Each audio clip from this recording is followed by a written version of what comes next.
agenda besar politik. Kalimat ini menjadi komentar pembuka Jokowi menanggapi kasus ijazahnya yang semakin mendekati proses penetapan tersangka di Polda Metro Jaya. Tak hanya itu, menguatnya desakan untuk memakzulkan putra sulungnya dari jabatan Wapres membuat Jokowi menduga hal tersebut adalah motif untuk menurunkan reputasi politik keluarganya. Memang kelihatannya ada agenda besar politik di balik isu-isu ini, ijazah palsu, isu pemakzulan. Ini perasaan politik saya mengatakan ada agenda besar politik untuk menurunkan reputasi politik, untuk mendowngrade. Termasuk isu yang untuk pemakzulan Mas Gibran termasuk itu. Ya. Jadi ijazah palsu, pemakzulan Mas Wapres, saya kira ada agenda besar politik. Sikap Jokowi yang secara terbuka menyebut ada agenda besar politik di balik serangan soal ijazah dan pemakzulan Gibran dinilai tak lepas dari ekses pemilu 2024 yang menyisakan residu politik dari mereka yang ada di seberang kekuasaannya selama 10 tahun. Hal ini membuat Jokowi melakukan pendekatan politik dengan istana untuk memastikan posisi Gibran tetap aman sebagai Wapres. Menegaskan bahwa ekses Pilpres 2024 belum sepenuhnya selesai maupun residu-residu politik dari kepemimpinan beliau selama 2 periode dari 2014 sampai 2024 yang meninggalkan luka bagi sebagian kalangan yang berada di seberang kekuasaannya secara politik. Yang dilakukan oleh Pak Jokowi beserta keluarga Solo adalah menjaga relasi dan keintiman dengan istana Presiden Prabowo agar tetap harmonis dan punya arahan yang lebih strategis. Dan itu direspon dengan cukup positif oleh istana dengan memberikan penugasan secara spesifik kepada Mas Wapres Gibran untuk menyelesaikan beragam macam problematika persoalan di tanah Papua. Di tengah ramainya isu pemakzulan Gibran hingga keraguan sejumlah pihak dengan ijazah Jokowi, Presiden Prabowo mengeluarkan mandat penugasan Wapres Gibran ke Papua untuk mengurusi percepatan pembangunan di sana. Gibran pun menyatakan siap ditempatkan dimanapun. Tim Liputan, Kompas TV. Lalu siapa sebenarnya yang disasar Jokowi atas pernyataannya jika agenda besar politik betul-betul ada untuk merusak reputasi politik keluarganya? Kita bahas bersama dengan Ketua Umum Rampai Nusantara, Mardiansyah Semar, dan juga ada Direktur Eksekutif Lingkar Madani, Ray Rangkuti. Bung Ray dan Bung Mardi, selamat petang. Selamat petang. Sore, Bung. Baik, saya ingin ke Bung Ray dulu. Bung Ray, ketika Pak Jokowi mengatakan bahwa ada agenda politik besar terkait dengan polemik ijazah palsu, termasuk juga pemakzulan Gibran, saya minta analisa Anda, apakah betul pernyataan tersebut atau memang ternyata polemik ini hanya upaya untuk kemudian membongkar kasus hukum? Iya, dua-duanya bisa. Karena dua-duanya juga bertalian kan. Kalau misalnya kita memasukkannya dari kasus hukum, ya dengan sendirinya implikasinya kepada popularitas, tingkat kesukaan dan juga tingkat penghormatan orang terhadap Pak Jokowi selama ini. Sebab kalau misalnya dapat dibuktikan bahwa ijazah itu tidak asli, itu kan dengan sendirinya akan mendowngrade ya apa yang selama ini sudah dicapai oleh Pak Jokowi gitu. Jadi dua hal ini nggak terpisah antara proses hukum yang sedang berlanjut dengan terjadinya siklus antara popularitas, ya tingkat kepercayaan, ya kemudian penghormatan terhadap keluarga Pak Jokowi gitu. Oke, saya ingin ke Bung Mardi. Bung Mardi, kalau memang betul ada agenda politik besar di tengah polemik ijazah dan juga pemakzulan Wapres Gibran, menurut Anda, siapa lawan politik Pak Jokowi yang kira-kira merancang ini? Ya, kalau bicara soal lawan politik tentu saya setuju ya, residu politik dalam kontestasi Pilpres 2024 yang lalu tentu masih tersisa cukup banyak ya.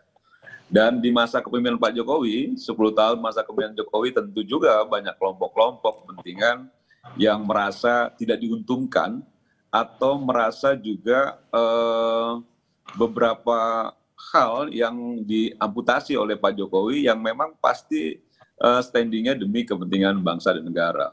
Misalnya ada ormas yang dibubarkan dan lain sebagainya, mungkin juga itu juga menjadi bagian yang cukup dapat diduga kuat bahwa bagian-bagian yang punya irisan dengan orkestrasi yang sekarang ini dibangun. Karena sekarang ini kan nggak selesai-selesai ya urusan Pak Jokowi ini. Semua urusan yang ada kaitan dengan Pak Jokowi selalu ditarik-tarik bahwa memang ini persoalan yang penting untuk dipersoalkan, sehingga itu patut diduga ada keinginan untuk mendowngrade reputasi dan lain sebagainya Pak Jokowi dan keluarga.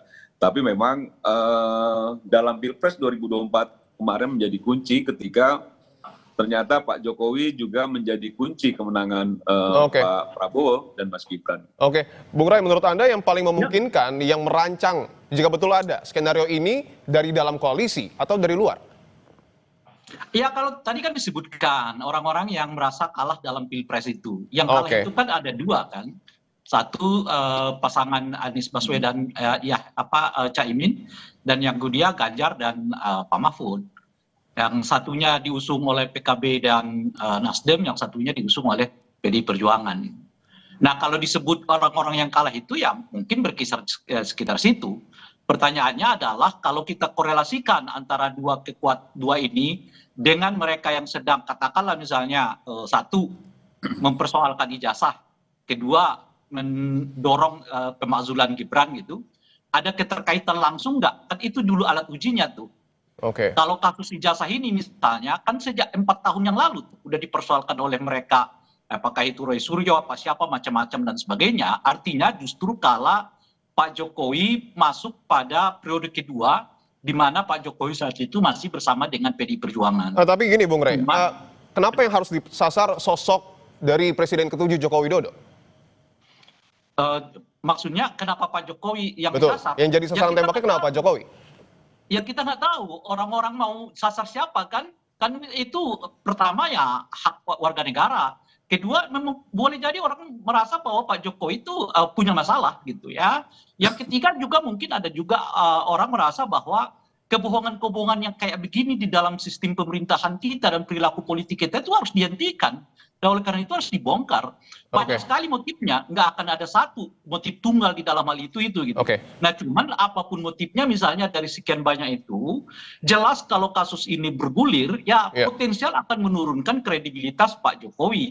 Nah cuman apakah ada kaitannya dengan mereka-mereka yang sakit hati? Itu yang saya uji tadi. Misalnya kalau kita kaitkan dengan ijazah palsu, kasus ini udah 4 tahun yang lalu bergulir. Saat itu Pak Jokowi misalnya masih bersama dengan PDI Perjuangan. Jadi kala itu nggak terlalu besar karena salah satu backup dari Pak Presiden itu, Pak Jokowi itu adalah PDI Perjuangan, partai besar. Nah sekarang hampir partai-partai ini boleh disebut tidak bersuara di belakang Pak Jokowi khususnya yang berkenaan dengan ijazah palsu. Jadi backup Pak Jokowi sebetulnya yang makin melemah gitu. Betul seperti itu Pak Mardi. Terlalu sempit ya apa yang disampaikan Ray, karena kan Ray bicara soal dua calon kalah dalam kontestasi 2024. Kita bicara bagaimana orang kecewa, orang tidak diuntungkan, orang sakit hati, tidak hanya dalam kontestasi 2024. Jadi kalau bicara soal ijazah palsu misalnya, kita tahu motor-motor yang itu dekatnya sama siapa, misalnya dekat sama Anies Baswedan, salah satu pasangan calon. Atau misalnya Roy Suryo yang kita tahu misalnya latar belakangnya bahwa dia juga kecewa dengan Pak Jokowi dan lain sebagainya, yang dulu pernah sempat dekat lalu kecewa. Jadi menurut saya semua saling bertaut ya, antara kepentingan orang yang kecewa, orang yang sakit hati, orang yang merasa dirinya dirugikan dalam tanda kutip, dan juga dengan orang-orang yang kalah. Jadi tidak juga akhirnya fokusnya bahwa ini PDIP dan lain sebagainya, bukan soal itu juga, bahwa ada kepentingan yang bertaut dan saling menunggangi, saling mendukung. Inilah menjadi orkestrasi yang dimaksud bahwa memang ada agenda besar terkait dengan apa yang selama ini didiskreditkan kepada Pak Jokowi dan keluarga, termasuk pemakzulan, bahwa mereka tidak mau bicara soal mereka tim suksesnya Anies Baswedan. Ya tentu kita tahu bahwa isu pemakzulan itu para purnawirawan TNI itu semua mayoritas kunci dari tim suksesnya Anies Baswedan, itu sudah clear, jelas. Baik, kami sudah dapat poinnya. Saya ingin ke Bung Ray lagi. Bung Ray, kalau kita melihat respon dari Pak Jokowi saat ini ketika sudah diserang dari kanan dan kiri, apa pesan yang kemudian ingin disampaikan? Kenapa tidak terlalu kalem seperti biasanya, ataukah mungkin sudah khawatir? Iya, karena nggak ada teman lagi. Kalau dulu kan Nggak ada teman lagi? teman yang backup beliau. Kenapa? Tidak ada teman Dan lagi berarti sekarang sudah tinggal- ditinggalkan teman-teman politiknya? Betul, ada tinggal Semar ya kan, tinggal si ini, tinggal yang kalau Enggak bersuara lah. pun, ya belum Kalau tentu Ray memang tidak kencang berteman sekali sama gitu. Pak Jokowi. Nah, buat karena nggak ada Pak teman, Jokowi mau banyak, tidak ya mau. banyak teman Pak Jokowi. Termasuk teman Tunggu dulu. baiknya kan Presiden Prabowo yang ini merisaukan Ray moderator, dan kawan-kawan. kita mau diskusi saling sela atau mau diskusi satu-satu. Tunggu dulu. Oke, Enggak. oke. Bung Mardi sepakat nggak nih kalau Diskusi Pak Jokowi udah ditinggal teman-teman atau mau politiknya? diskusi satu-satu. Baik, Itu baik. dulu. Baik, Bung Mardi sepakat nggak? Jangan saya ngomong ya. Ya, oke. Sebentar ya. Ngomong Ray, ngomong Ray. Gitu. Kalau saya sela-sela, saya juga bisa itu soalnya. Nah, Siap. jadi nggak ada teman lagi. Oke. Kan itu yang saya sebut tadi, hampir semua partai politik nggak mau berbicara kok soal apa namanya itu ya, ijazah palsu. Artinya khawatir kalau Pak Jokowi udah mulai khawatir, bisa dibilang seperti itu? Nah, sekarang ini yang ada adalah apa yang disebut dengan apa namanya itu ya, relawan-relawan beliau. Ya. Tapi kan relawan beliau juga satu-satu kan, misalnya udah ada yang berubah nama dari apa namanya itu Jokowi apa menjadi Prabowo apa, misalnya begitu kan, berubah itu. Oke, Dan oke. oleh karena makin tidak ada teman, yang mau tidak mau ya Pak Jokowinya harus keluar. Oke, oke, Bung. Kita lihat sekarang ini. Baik. Baik, kami sudah dapat poinnya. Bung Mardi, betul nggak tuh apa yang kemudian disampaikan oleh Bung Ray? Yang Mulai ditinggalin nih sama teman-teman politik Pak Jokowi. Kalau Jokowi tidak berteman sama Ray Rangkuti itu sudah jelas, clear. Bahwa Jokowi banyak teman itu juga clear. Tapi yang menjadi risau Ray Rangkuti dan kawan-kawan, ternyata sampai detik ini, sampai titik ini, Pak Jokowi berteman baik dengan Pak Prabowo Subianto, Presiden Republik Indonesia. Yang mereka-mereka ini yang berusaha masuk ke lingkaran kekuasaan agak sulit juga. Atau misalnya juga tim sukses dulu, yang di eranya Pak Prabowo 2019 misalnya, yang sudah lari dari Pak Prabowo ini kembali susah juga kembali kan gitu loh. Karena Pak Prabowo-nya masih berteman baik, masih sangat menghargai Pak Jokowi sebagai bagian dari kawan baiknya Pak Prabowo yang memang sejak 2019 bergabung di kabinetnya Pak Jokowi. Jadi kalau dibilang tidak ada teman, mungkin karena Ray itu tidak berteman dengan Pak Jokowi, bukan karena Pak Jokowi tidak ada teman. Masih banyak sekali. Oke. Bahkan masyarakat juga masih banyak yang mencintai Pak Jokowi, itu kan faktanya. Jadi Karena yang dimaksud Pak banyak Jokowi itu. kemarin itu hanya menyasar lawan-lawan politiknya di mungkin Pilpres kemarin. Siapa maksudnya itu? Ya, kan dalam setiap ketokohan politik tentu ada lawan. Setiap positioning politik tentu juga ada yang berseberangan. Jadi ketika ada serangan-serangan terhadap seseorang secara pribadi maupun secara keluarga yang terus-menerus didengungkan, tentu muatan politiknya kental. Jadi ketika Anda berani sebut partai politiknya? bukan saja partai politik, saya rasa kan begitu ya, bukan saja soal partai politik. Oke. Bahwa memang ada kontestasi yang baru lalu, ada residu-residu, itu sudah jelas. Bahwa ada sisa-sisa sudah jelas. Bahwa ada barisan sakit hati, barisan kecewa ketika Pak Jokowi memimpin bangsa ini 10 tahun, itu juga sudah jelas. Mereka pikir 2024 Pak Jokowi selesai. Oke. Ternyata Pak Jokowi semakin mesra dengan Pak Prabowo, bahkan Oke. anaknya jadi wakil presiden, dan itu ancaman kan? Baik. Buat orang-orang yang merasa sakit hati gitu. Baik, saya ingin ke Itu Bung Ray. Bung Ray, artinya yang meninggalkan Pak Jokowi ini siapa partai politiknya, siapa tokoh politiknya? Kan saya udah ulang, ini yang ketiga nih. Oke, Coba tekankan lagi, Bung Ray. ada nggak partai politik yang berbicara soal ijazah Pak Jokowi? Ya. Nggak ada. Kan kalau dahulu saya mengatakan backup Pak Jokowi itu masih ada, namanya PDI Perjuangan. Oke. Jadi sekalipun 4 tahun yang lalu kasus ijazah palsu misalnya udah dipersoalkan orang, tapi karena ada backup yang cukup dari PDI Perjuangan, relatif isu ini dapat lebih ditekan. Oke. Kalau sekarang nggak ada partai. Termasuk Bahwa Pak Jokowi partai masih politik cukup. di dalam pemerintahan. Jangankan soal ijazah palsu, soal apa namanya itu Pemakzulan. pemakzulan ya, Oke. Gibran aja baru Golkar yang menyatakan menolak. Yang lainnya itu sampai sekarang kan belum menyatakan sikap. Di luar itu ada Nasdem. Oke. Tapi kan belum kelihatan secara tegas pernyataan penolakan itu gitu. Nah itulah yang saya sebut tadi, semua orang berteman, tapi belum tentu mau bantu, gitu loh kira-kira. Oke, baik. Ini yang menurut Baik, saya salah ya. Baik, kami sudah dapat poinnya. Terima kasih Ya. untuk jawabannya Bung Ray Rangkuti, Direktur Eksekutif Lingkar Madani, dan juga Bung Mardiansyah Saya sedikit Semar, aja, Ketua Ray Umum Rangkuti Rampai itu salah Nusantara. Itu soal bahwa belum ada Baik, respon partai terima kasih. politik, karena bukan Golkar saja. Baik, baik, sehat-sehat selalu Bapak-Bapak. Sampai berjumpa kembali. Saudara Menteri Pertanian Andi Amran Sulaiman menyebut praktik beras oplosan yang diduga melibatkan 212 merek